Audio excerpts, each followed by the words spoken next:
On a January night on the southern plains of Texas, the wind does not blow, it cuts. Temperatures drop well below freezing across the flat, open grasslands of the Texas Panhandle, and there is nothing between you and the Arctic air rolling down from the north. No mountains, no tree cover, just miles of frozen prairie grass bending under a sky full of stars and ice. And in the middle of that, a family of 6 is sleeping comfortably inside a structure made of sticks and buffalo skin. That sounds impossible. A tent made of animal hide, pitched on open ground in the dead of winter, keeping people warm enough to survive, let alone sleep through the night. A small fire crackling in the center, smoke drifting upward through a hole in the top. Children bundled in buffalo robes on beds of dried grass while the wind howls outside. That was life for the Comanche for nearly 2 centuries across the southern Great Plains. That was January of 1840. By 1875, the same families were being marched to reservations, their shelters burned, their horses shot by the hundreds, and the animal that made all of it possible hunted almost to extinction: the southern Great Plains in the early 1700s. A small group of hunters is moving south through what is now eastern Wyoming, trailing a herd of horses they acquired through raids and trade with tribes closer to the Spanish settlements in New Mexico. They speak a Shoshone dialect. They carry tools made of bone and stone, and they are about to become something the Spanish, the Mexicans, the Texans, and eventually the United States Army will spend over a century trying to stop. These people called themselves Numanu, meaning simply the people.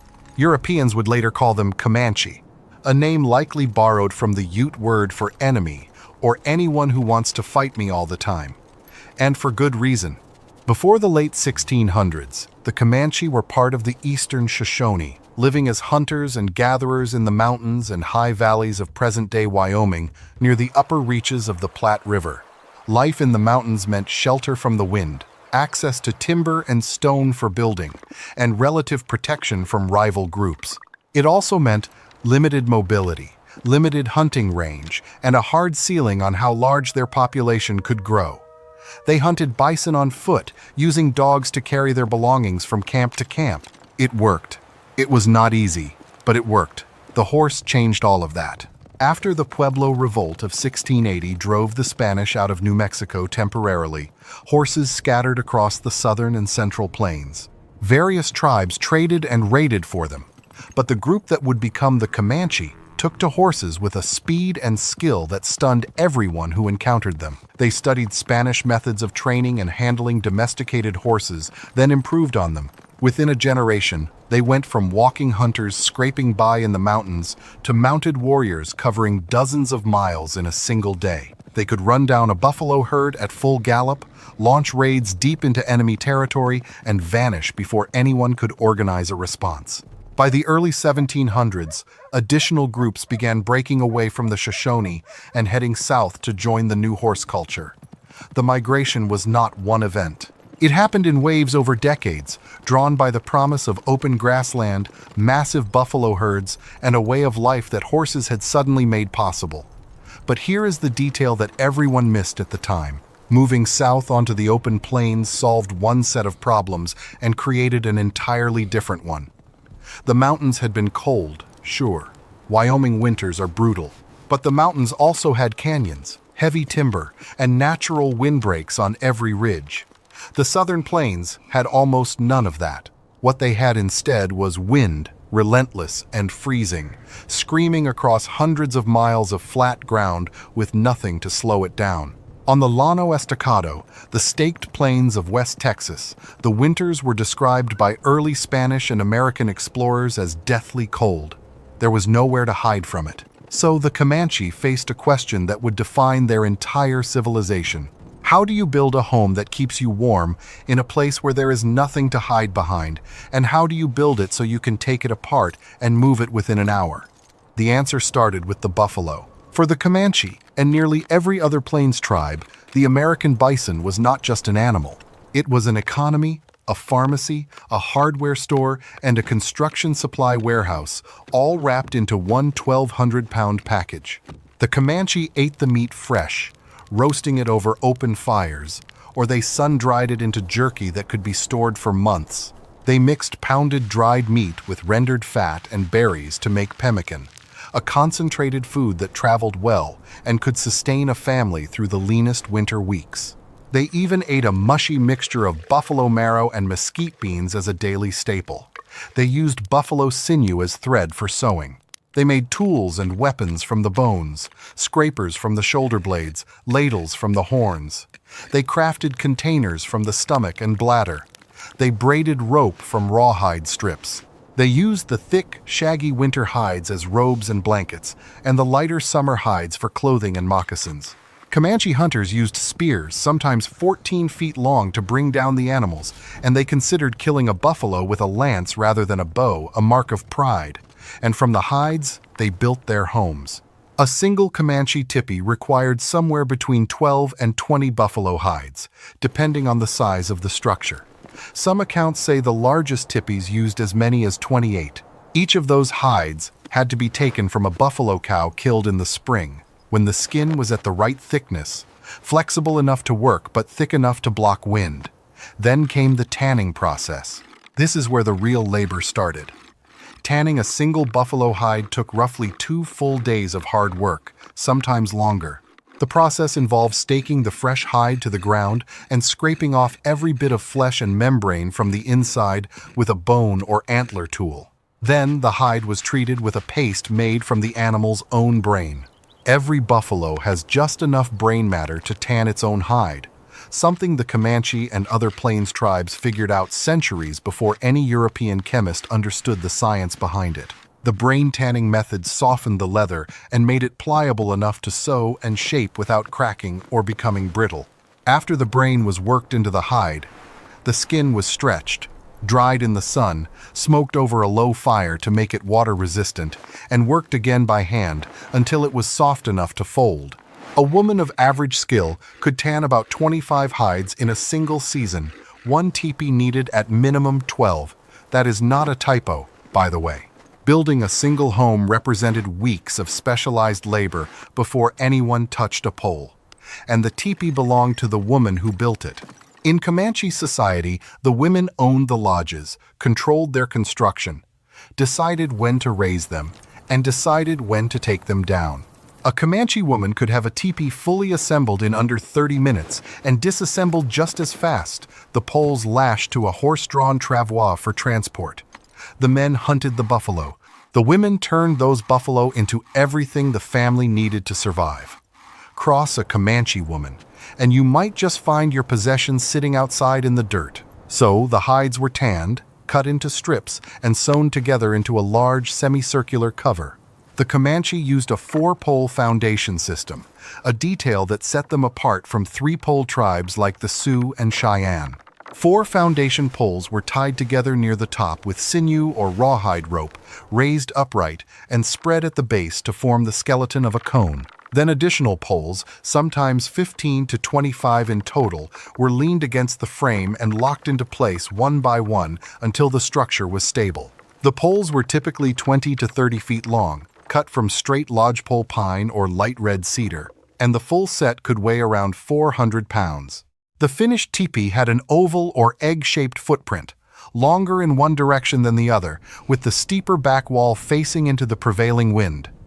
This asymmetry was deliberate. It deflected the strongest gusts and kept the structure from being knocked flat. The cover was attached to the top of the last pole, spread around the frame, and pinned together along the front seam with wooden lodge pins. Pegs, or heavy stones, anchored the bottom edge to the ground. At the top, an opening was left for smoke to escape, and 2 adjustable flaps on either side of that opening could be repositioned using long external poles. If the wind changed direction, you moved the poles. If rain came, you narrowed the gap. If the day was calm, you opened it wide for maximum airflow. But the cover and the poles were only part of the system, and not even the most important part. The real answer to the freezing night problem was what went inside. Hanging from a cord strung between the poles at about shoulder height was a second layer of hide called the dew cloth. Sometimes called the liner or the ozone, this inner wall only extended about 5 to 6 feet up from the ground, covering the lower portion of the teepee's interior where people actually lived, slept, and sat. Between the outer cover and the dew cloth was a gap, just a few inches wide. That gap was everything. It created an insulating pocket of dead air, the same principle behind modern double-pane windows. Cold air from outside hit the buffalo hide cover and lost much of its energy before reaching the interior. Meanwhile, the trapped air between the two layers acted as a thermal buffer, keeping the warmth from the central fire inside the living space. The dew cloth also stopped condensation. Without it, moisture from breath and cooking would collect on the cold inner surface of the outer hide and drip down onto the bedding. With the liner in place, the condensation formed on the outer cover and ran down the outside of the gap, guided by small wooden pegs on the poles, all the way to the ground without ever touching anything inside. In the coldest months, the Comanche stuffed dried grass between the liner and the outer wall. The grass filled the gap and added another layer of insulation on top of the dead air. Same concept as fiberglass insulation in a modern house wall, just built from prairie grass and buffalo hide instead of pink bats and drywall. For what it is worth, white settlers on the plains stacked straw bales around the foundations of their frame houses for decades after the Comanche were gone. Same idea, different century. And the engineering did not stop at insulation. The gap between the liner and the cover also created a convection current, a natural chimney effect. Heat, rising from the central fire, traveled up the inside of the teepee, hit the angled dew cloth, and was channeled upward through the gap between the two walls and out the smoke hole at the top. This upward current pulled fresh air in at the bottom of the structure, fed oxygen to the fire, and carried the smoke out cleanly through the top opening. You could cook a meal over an open flame in the center of the teepee and breathe easily the entire time. In very cold weather, when the teepee was sealed tight against the wind, air for combustion could even be ducted to the fire through a small trench or buried pipe at ground level. The whole system worked together. Insulation, ventilation, smoke removal, and fresh air supply, all from the same gap between two layers of buffalo hide. One source from Mother Earth News described the effect plainly. Without a liner, a teepee is hot in summer, cold in winter, dirty, drafty, and damp, unsuitable for camping, and unfit to live in for extended periods. With a liner and a little common sense, it becomes warm and snug in winter, cool and dry in summer, with a fire that draws properly and no condensation inside. One piece of hide, hung at shoulder height, turned an ordinary tent into a year-round home. You would think someone would have noticed this sooner. Nobody did. In extreme cold, the Comanche added more layers. Extra pelts and robes were piled against the interior walls and used as bedding. Snow was banked around the outside base of the teepee, sealing the gap at the bottom edge and adding one more barrier against the wind. The base of the cover was pegged tight to the ground so no cold air could creep underneath. And if the wind got truly dangerous, the lashing rope that held the poles together at the top was staked directly into the ground behind the fire, preventing the poles from shifting or walking under the force of the gale. A teepee that was pegged down and lashed tight was, despite how it looked, a remarkably wind-resistant structure. It could handle the kind of gusts that would flatten a canvas army tent without bending.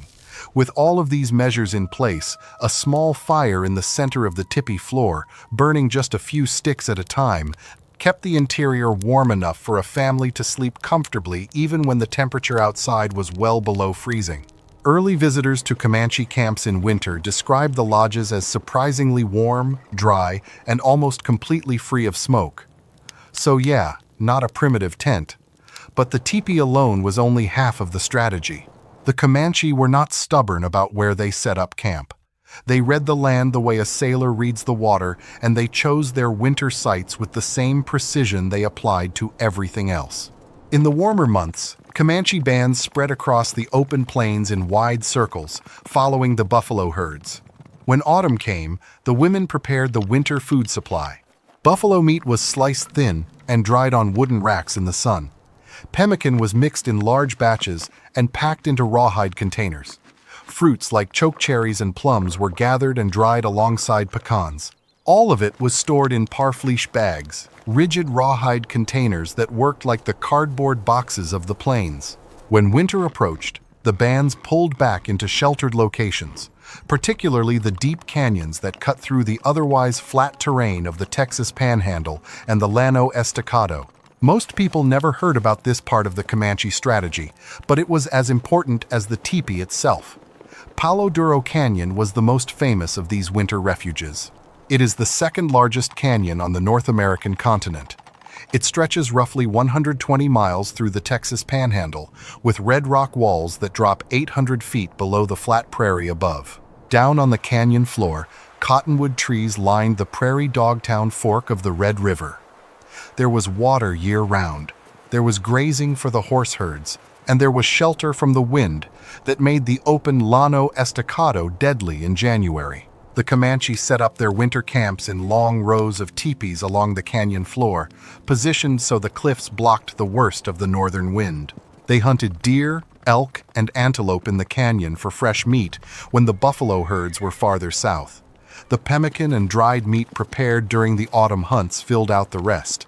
The horse herds grazed on the curing grass nearby, watched over carefully because without horses there was no spring migration, no hunting, no raiding, no survival. The canyons offered peace, security, and survival through the months when the open plains above were punishing.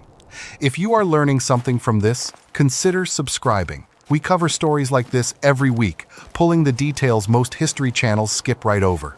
By the mid-1700s, the Comanche controlled a territory they called Comancheria, stretching from the Arkansas River in southern Colorado to the Edwards Plateau and Rio Grande in South Texas. At its height, it spanned over 250,000 square miles across parts of present-day Texas, Oklahoma, New Mexico, Colorado, and Kansas.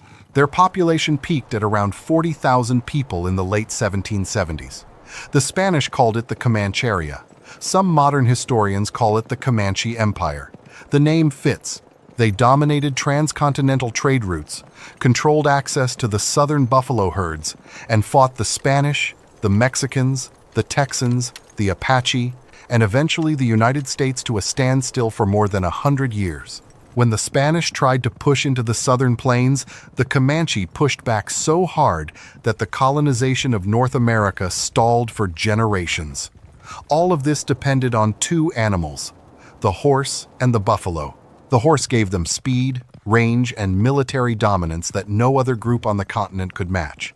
A Comanche warrior on horseback was considered the finest light cavalry fighter in North America. George Catlin, the painter who documented Plains Indian life in the 1830s, watched Comanche riders hanging off the side of a galloping horse, using the animal's body as a shield while firing arrows from underneath its neck. They could mount, ride, fight, and dismount faster than trained European cavalrymen could load a single musket. They bred horses by the thousands. A wealthy Comanche man might own 200 or more animals. The herds were so enormous that choosing a winter camp was not just about wind shelter or water. It was about whether there was enough grazing land to keep hundreds of horses alive and fed through 4 months of cold. On the northern plains, winter blizzards could freeze entire herds. The Comanche's southern position in Comancheria gave them a critical advantage. Their winters were harsh, but their horses could survive them.